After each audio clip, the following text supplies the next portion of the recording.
isulat ito sa iyong palad at patakan at nang mapamahal siya ng husto sa iyo. Hello mga guys, kumusta kayo? Panibagong araw, panibagong video na naman tayo, and sa araw na ito, isa na ng video ang aking tuturo sa inyo na simpleng gabay o simpleng pamamaraan na makakatulong sa atin. At bago ang lahat, gusto ko lang mag-disclaimer sa mga taong hindi naniniwala at hindi gusto ang mga kagaya nitong video. Please skip this video and maghanap ka ng videos na gustong gusto nyo, dahil ang video na ito ay para lamang ito sa mga taong naniniwala and gusto mag-try. Sa lahat ng mga nagko-comment dito sa loob ng aking channel, mag-iingat po tayo sa lahat ng mga nagre-reply sa inyo, dahil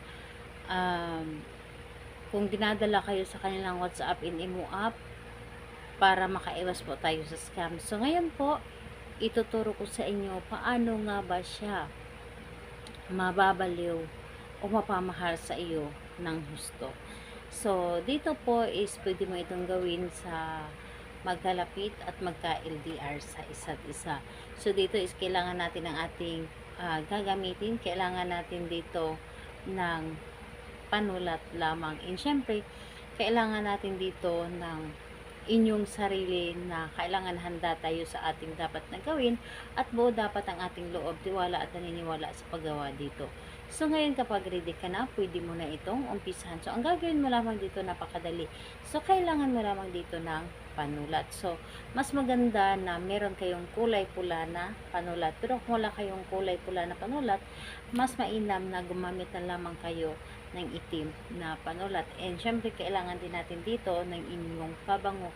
Yung paborito po ninyong pabango, kailangan yung pabango na sa iyo po ito.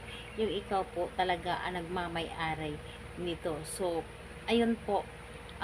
Di bali na bibigay lamang ito sa inyo, basta kayo na ang nagmamay-ari sa ngayon.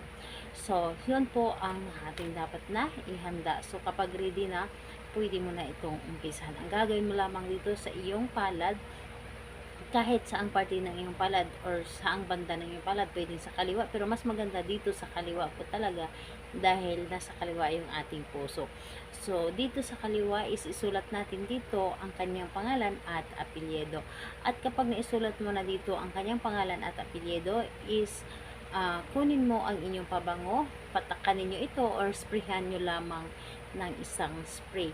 And kapag na-sprayhan nyo na or napatakan nyo na ito, irarab mo lamang ang iyong palad hanggang sa ito ay uminit. So, di bali na ma-erase yung iyong isulat dito, basta importante ito ay yung naisulat na at iyong napatakan ng pabango. So, habang nirarab mo dito ang iyong palad, sabihin mo dito na sa pamamagitan nito, ikaw ay labis-labis na mapapamahal sa akin, o mas mamahalin mo pa ako ng higit pa sa iyong sarili. So, napakasimple lamang nito, ngunit sobrang napaka-epektibo. Subukan mo.